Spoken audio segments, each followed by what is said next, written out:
Hi, I'm Stewart Spinks and welcome to episode 231 of my podcast, Beekeeping Short and Sweet.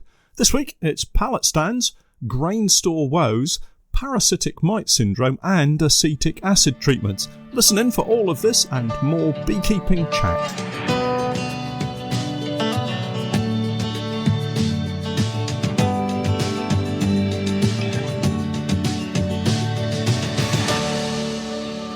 Beekeeping Short and Sweet, a beekeeping podcast for the inquisitive beekeeper with a short attention span. A beekeeper, in fact, just like me. I'm delighted to say that our podcast is now sponsored in part by Simon the Beekeeper. Making beekeeping an affordable hobby for everyone, Simon the Beekeeper provides the best value beekeeping equipment possible, along with a super fast delivery service. The bees won't wait, so their customers don't have to either. Visit the website at www.simonthebeekeeper.co.uk.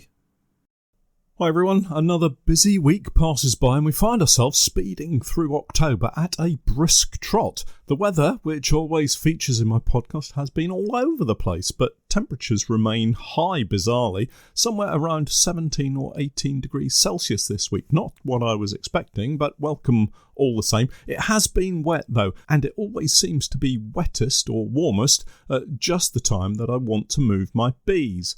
This past week, we've been bringing more colonies back from the summer borage sites, the final move back in fact, and typically it was raining for most of the day. Bees weren't flying for the most part, and if I'd had waterproofs with me, I would probably have closed the entrances and shifted the bees in the early afternoon, but I really didn't fancy getting absolutely soaked. It was lashing it down. By the time we got to late afternoon though, the rain had stopped.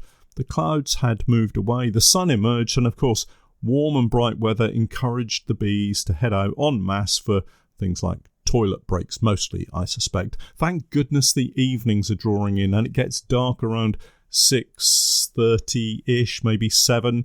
No more are we waiting until 10 or 11 at night to move the bees. I did find that COVID is still part of my life, unfortunately. Lifting these beehives, even just a short distance from the stands to the trailer, was quite exhausting. I never thought it would take quite so long to get back to full health. That said, I feel fine now. The coughing has all but gone, and I feel ready to maybe get back on my exercise bike in the garage and start getting fit again, and dare I say it, lose some weight. It's amazing how quickly it goes on and how slowly it comes off. I suspect it's something to do with cake, but let's not talk about that here. The way I see it is I've got 6 months to prepare for the start of next season, so hopefully I can get back to full fitness and be ready to go again. Thinking more about the current state of affairs and less about my waistline, we've been dealt a bit of a blow. It's one of those bumps in the road, and it all stems around trying to get our kit back into the grain store last week. It was a slight misunderstanding on my part, and it meant that when I was thinking we could move into the grain store on Monday last week, the farmer had only really just spoken to his team to get it cleared out. It's left me with a bit of a nightmare in that the workload is stacking up like a line of dominoes. Is that mixed metaphors? Anyway, you get what I mean. It's just frustrating, really. I can't deal with most of the jobs I want to tackle away from the apiaries until we get some space to move the spare equipment into. It's not a massive problem, as I say, it's just frustrating. And it's the knock-on effect it has caused that's the frustration. Let me explain. Back at the unit in Norwich, we have quite a bit of what I'll call apiary equipment. Floors, boxes, nukes, frames and all that kind of kit. It's taking up a lot more room than I would like and causes a bottleneck when it comes to cleaning everything up after the extraction is finished. What I would really like to do is move everything out of the honey room that needs cleaning and bring it back in one piece at a time in order to be cleaned. Just having the space to move around each piece of equipment, such as an extractor, means it can be cleaned out far more effectively than if you're constantly having to shift other bits of equipment out of the way and bundle them into corners. So, for instance, the hose doesn't get caught on the leg of the appy melter or that kind of thing. It is, as I say, just a frustration. Once the unit is straightened out, it will give me a chance to decide on a major commitment going forward. Our lease is up for renewal next spring, and the landlord popped round to ask what our thoughts were about staying on. For me, it's a really difficult decision. It would be great to find somewhere that was large enough to house the honey production side of things as well as the storage and cleaning, all of course at an affordable price. The grain store is fine for storage and cleaning, but the heavy farm traffic makes it quite a dusty or muddy place depending on the weather, so I'm really not sure if that ticks the necessary boxes. We could potentially use 2 locations. That's my current thinking. The unit in Norwich as the clean honey production site and the grain store as the cleaning and storage site. I think there's enough room for us to grow here, but we need it to be kept clean of all other equipment, hence the need for the grain store or other location. And this all feeds into my sense of frustration at the moment, because until we get the space to tidy up and sort the kit out, I really can't tell if it will work or not. Away from the frustrations, we've been hoarding pallets. I can remember way back when I had around 20 or 30 hives, thinking I was moving into the big time, and making up individual hive stands for each hive. These are all now showing signs of decay, and the legs are, for the most part, starting to rot at the bottom and are in need of attention. They're great for static sites with national or commercial hives, but no longer any use to me as we're switching over to the Langstroth. This is where the pallets come in, but they have to be the right type of pallets, good quality, heavy-duty Euro pallets. The 1200 by 1000 mil size pallets, stacked 2 or 3 high, work really well for overwintering our colonies. It gets the hives off the ground away from the cold winds, and more importantly, the damp that lingers during these autumn and winter days and nights. We're quite lucky in that our friendly farmer at the grain store is also a builder and regularly has pallets available for us to use. And our borage farmers are also keen to help out, so they're also collecting pallets for us whenever they can, ready to set out in the fields for pollination time. One of the useful things about pallet stands is the ease with which we're able to level them out. Any number of things can be used to help level them off, such as bricks, lengths of timber, broken pallets, even the occasional car tyre have all been used to help get things level and ready for our hives, and they make a really firm platform for the colonies. We've used pallets at the fishing lakes apiary, and we found ourselves here this week checking through a couple of colonies that had slipped through the inspection regime due to the late September and early October issues that we've had. 2 colonies in particular needed urgent attention. They still had a queen excluder and super in place. Although I was not sure that there would be anything in the supers, my thoughts were that they had been left over from the summer, and for whatever reason I'd not managed to yet get round to deal with them. Another consequence of not keeping up with all of the beekeeping in this season of increased numbers has thrown me out.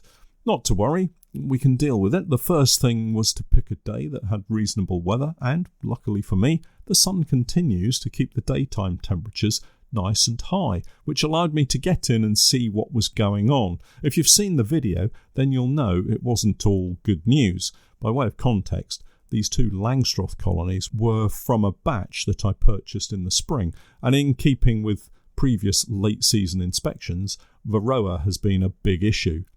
So much so, in fact, that the first colony was dwindling fast. Parasitic Mite syndrome was rampant once more, and the colony needed more than a Varroa treatment if it's going to survive.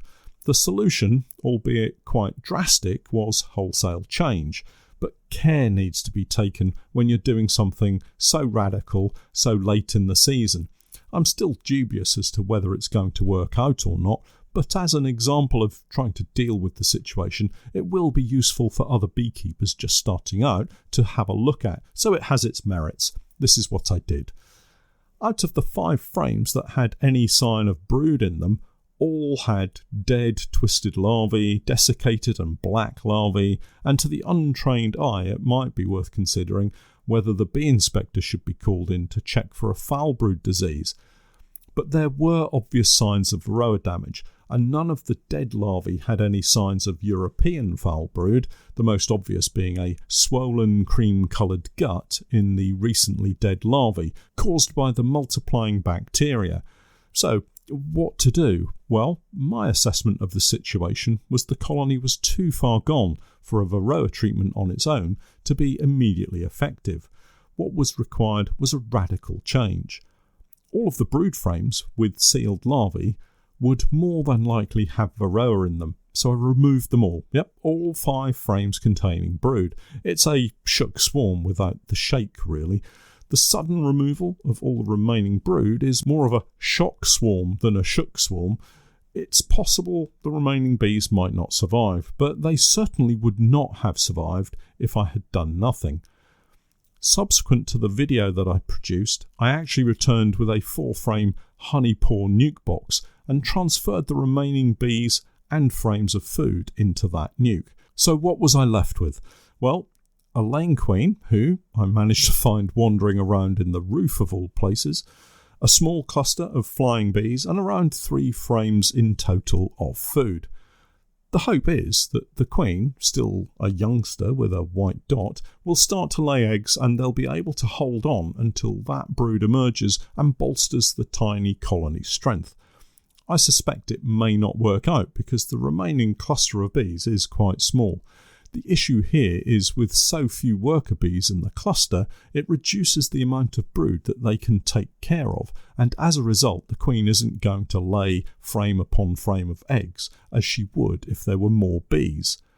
I could add a frame of emerging brood from another colony, but with the nighttime temperatures falling, I'm not sure once again that there would be enough bees to keep even the emerging brood alive for a few days, and all I would end up doing is wasting a frame of perfectly viable brood from another colony. I guess we will have to just wait and see. It's another one of those colonies that really should be destined for a shakeout, but in the interest of sharing failures with you as well as the successes, I thought you might like to see and hear the process, and maybe we'll get lucky this time. The other colony on the pallet was doing fine. I popped a couple of Mite quick strips onto the brood frames and hopefully they'll do okay with it. Once more, fingers crossed. I do seem to be doing that quite a lot this year. I did struggle to shoot the video showing these hives as we were overrun with ladybirds of all things. It was hilarious. It's one of those situations where a giggle turns into uncontrollable laughter. They were absolutely everywhere. As soon as I managed to get a couple out of my hair, they would be on my face and neck. When I put up my veil, I found them on the inside of the mesh, and it was one of those situations that just made me laugh, and once I got going, there was no stopping. Fun times, eh? Finally, I wanted to mention something a little more serious, sterilising frames using acetic acid. We were going to try this last year, but didn't have the available safe space, so I decided not to go ahead, purely from a personal safety perspective. But I do want to give it a try this year. The process is simple enough, but needs focus and mustn't be rushed. This acid is dangerous stuff. Basically, an absorbent pad soaked with 80% acetic acid is placed in a shallow plastic tray on the top bars of the frames in whatever box you've got, a super or brood box, and the fumes pass through the frames, killing spores such as nosema and chalk brood, and also dealing with wax moth too, which could be quite useful for us this year. It won't kill AFB spores though, but it is a useful technique to use to fumigate boxes and frames. It will probably deter rodents too, such as the strength of those fumes. So, the method: clean and scrape the boxes, clean the top and bottoms of the frames, and smear petroleum jelly on any metal runners. This stuff will eat into any metal that it finds, so keep it well covered. Next, set up the boxes on an enclosed floor. A solid floor would be best, or if not, maybe a plastic tray to seal the bottom. I favour putting them all in a large plastic bag to stack them up, similar to the ones we use when we're destroying colonies with chronic bee paralysis virus. Make sure you're fully protected with gloves, face protection, and wearing old clothes. Carefully, in a shallow plastic tray, on top of each box filled with frames, place an absorbent pad soaked with 140 ml of 80% acetic acid before adding the next box on top. Don't stack them too high. You don't want to be spilling this stuff onto yourself. Make sure you have a bucket or bowl of clean fresh water to hand to, just in case of spillages. Then all you have to do is leave it for a couple of weeks, and then they can be unwrapped and stacked to air ready for the new season. I'll shoot a video to show the process, so do watch out for that one. Well, that's it for this week. If you've not yet taken a look at our support groups, check out the Facebook groups for absolute beginners. We've got Stewart's Beekeeping Basics, and if you're after a little more in-depth, intermediate and advanced conversation, check out Stewart's Beekeeping for All. We have lots of experienced beekeepers in both groups willing to offer help and advice to you if you've just started out on your beekeeping journey or need something a little bit more advanced. Don't forget to check out my website, www.norfolk-honey.co.uk, and for my latest videos and podcasts with more updates, tips and techniques, it's the same Patreon page, www.patreon.com/Norfolk Honey. And remember, I'm Stewart Spinks, and that was Beekeeping Short and Sweet.